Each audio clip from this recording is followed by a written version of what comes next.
좋은 날입니다. 성령님께서 오늘도 여러분의 심령 가운데 큰 은혜와 평강으로 함께해 주시기를 주님의 이름으로 축복합니다. 오늘은 에스더서 3장 말씀을 통해서 성령님께서 우리에게 주시는 음성을 들을 수 있기를 바랍니다. 에스더서는 하나의 역사적인 기록입니다. 역사의 가운데, 인류의 역사 가운데에서 유대인을 멸절시키고자 하는 한 계획이 있었다는 것을 이 책에 기록하고 있습니다. 다시 말하면 반유대주의, 엔티세미티즘이 강하게 일어났던 시대에 하나님께서 이 하나님의 택한 백성인 유대인들을 어떻게 보호하셨는가 하는 것을 기록한 것이 에스더서입니다. 그러면서도 하나님은 눈에 보이게 혹은 우리가 손으로 만질 수 있게 우리가 분명하게 느낄 수 있게 하나님이다 하게 역사하는 것이 아니라 인류의 역사의 뒤편에 서서 자기 백성들을 반드시 보호하신다는 것을 우리에게 보여주고 있습니다. 그래서 우리가 이 전체 에스더서 이 주제를 뭐라고 그랬죠? 바로 하나님의 주권적 섭리.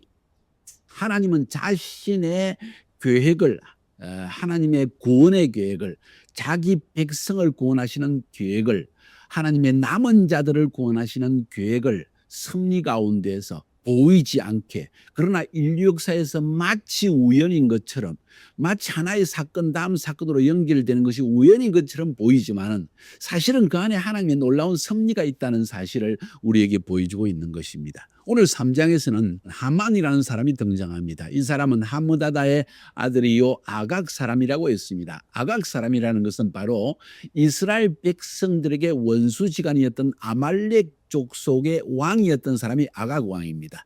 앞에서도 언급한 것처럼 사울 왕 때 하나님은 아말렉 족속을 쳐서 멸하라고 했습니다. 그러나 아각 왕만 죽이고 아말렉 족속 전체를 멸하는 것을 사울은 기뻐하지 않았습니다. 그 사실 때문에 만약 그때 사울이 주님의 명령을 따라서 아말렉 족속을 멸하였더라면 이런 엔티세미티즘이 몇백 년 뒤에는 일어나지 않았을 것인데 불행하게도 사울의 불순종 때문에 이 하만이라는 사람이 나타나서 유대인을 멸절하고자 하는 이러한 위기의 순간이 다가오게 됐다는 것도 우리에게 말하고 있는 것입니다. 그래서 이 하만이라는 사람 어떤 방식으로든 그는 아마 재력이 있던 사람이었던 것 같습니다. 마침 이 아하수에르 왕은 이 살라미스 해전에서 마케도니아에게 대패하고 난 다음에 돌아와서 이제 에스더를 왕으로 세웠지만 국력은 쇠하여 있고 상당히 어려운 가운데 있었습니다. 하만은 이 기회를 놓치지 않았습니다. 그가 높임을 받았을 때 왕의 사랑과 총애를 받았다는 것은 아마도 그가 재력가였기 때문에 전쟁 이후에 페르시아의 이 국고가 많이 손실되었을 때 하만이 아마도 그 당시에 한 그 귀족 중에 한 집안으로서 아하수에르 왕에게 물질로서 굉장한 도움을 주기로 약속한 사람 정도가 되지 않는가. 그래서 아하수에르 왕은 하만을 굉장히 높여주었습니다. 하만을 왕 다음으로 모두에게 왕에게 절하듯이 절하라는 이런 명령을 내렸다는 것을 오늘 본문을 통해서 알 수가 있습니다. 헤로도투스가 쓴 역사적 기록과도 상당히 맞아 들어가는 그런 이야기입니다. 자, 이때 하만이 궁궐을 드나들 때마다 사람들은 마치 아하수에르 황제에게 절하듯이 그를 크게 절하고 저 사람이 어쩌면 다음 황제가 될지도 모른다는 생각도 들었는지 모르겠습니다. 자, 이런데 모르드게라는 사람이 등장합니다. 이 사람은 성문직이었는지 아니면 상당한 왕궁 안에서 그래도 어느 정도의 지위가 있었던 사람으로 보여집니다. 이 모르드게는 절하지 않습니다. 왜 그랬을까요? 두 가지 이유를 생각해 볼 수 있습니다. 그는 유대인으로서 유일하신 하나님 이외에 다른 신에게는 절하지 않겠다는 그런 신앙적 고집이 있을 수 있습니다. 마치 다니엘 시대에 다니엘의 세 친구 사드락, 메삭, 아벳느고가 이 느부갓네살의 신상에 절하지 않다가 풀무불에 던진 사건이 있지 않습니까? 비슷한 이런 신앙적인 자기 신앙을 지키는 모르드게의 모습, 종교적 신념을 볼 수가 있습니다. 그 이유 때문에 어쩌면 아만에게 절하지 않았을 것입니다. 두 번째 이유를 만약에 살펴본다면 모르드게가 좀 더 신앙심에 투철하고 민족 정신에 충실한 사람이었다면 그 하만이 바로 이 아각의 후손, 다시 말해서 이스라엘을 끊임없이 출애굽 때부터 이스라엘 백성을 괴롭혔던 아말렉의 후손이라는 것을 알기 때문에 더욱이 하나님의 백성을 대적하는 악한 원수에 속한 사람에게 후손에게 결코 절하지 않겠다는 이런 두 가지 이유가 있지 않았겠는가. 둘 다 한마디로 말해서 신앙적 자기의 어떤 소견이라고 말할 수가 있겠지요. 그러나 그것이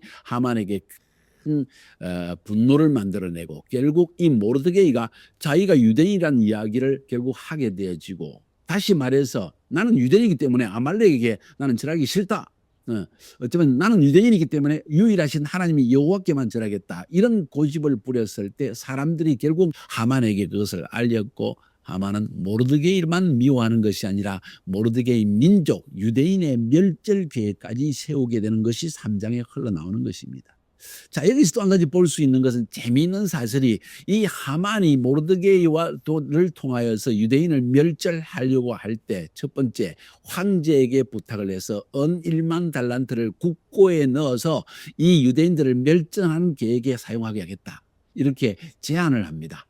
은 1만 달란트면 그 당시 페르시아 제국 전체의 세금을 걷었을 때 한 70%에 해당되는 그런 엄청난 금액입니다. 자, 한번 쉽게 이야기합시다. 그 당시에 페르시아가 제국이었지 않습니까? 오늘날은 미국과 같은 나라의 전체 세금, 한 1년의 세금의 총액에 해당되는 그것을 자기가 내겠다고 하니까 아수에로 왕으로서는 지금 전쟁의 패전에서 국고가 고갈이 되어 있는데 얼마나 기뻤겠습니까?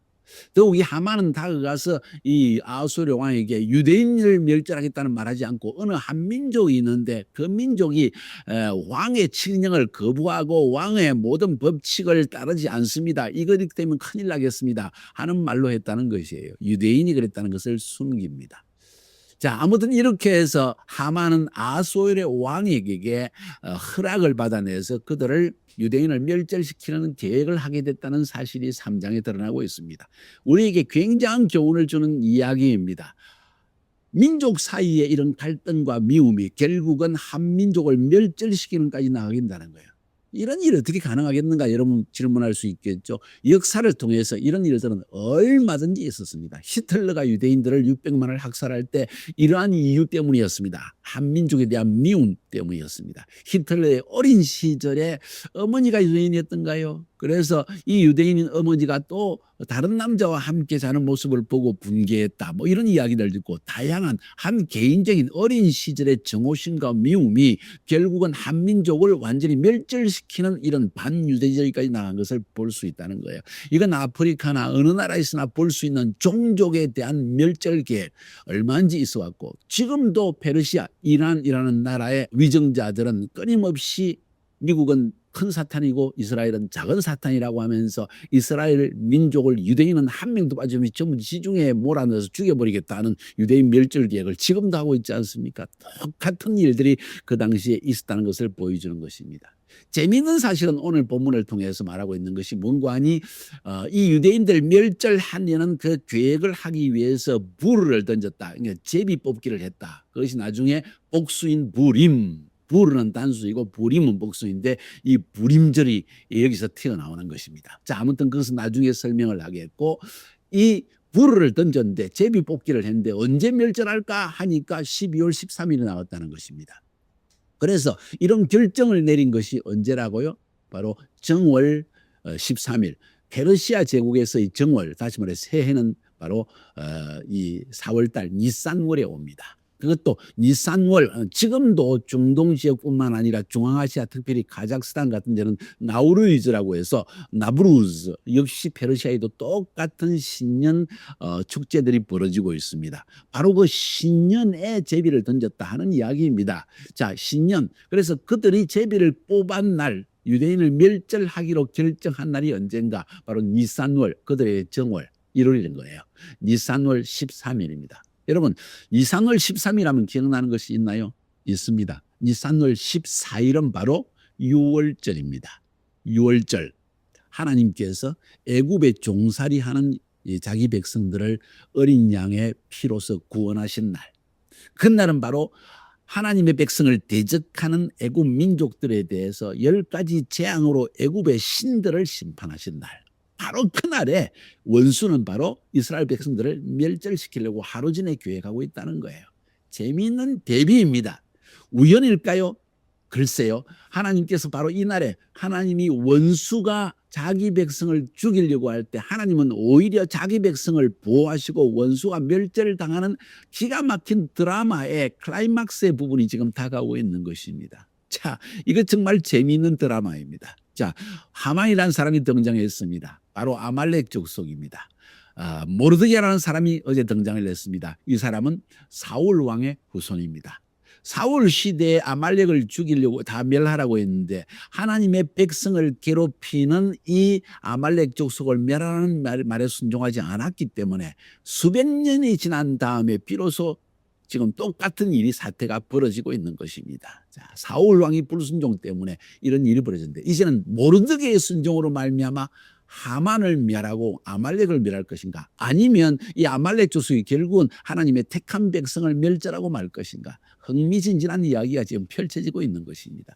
여기서 일하고 있는 모든 중요한 이야기, 지금 3장에서 하만이 등장을 했습니다. 모르드게는 지금 완전히 멸절의 위기에 있습니다. 자기만이 아니라 자기 백성들도 죽을 수밖에 없는 전 세계적인 페르시아 제국 안에서의 큰 반유대주의 엔티세미티즘이 일어났습니다.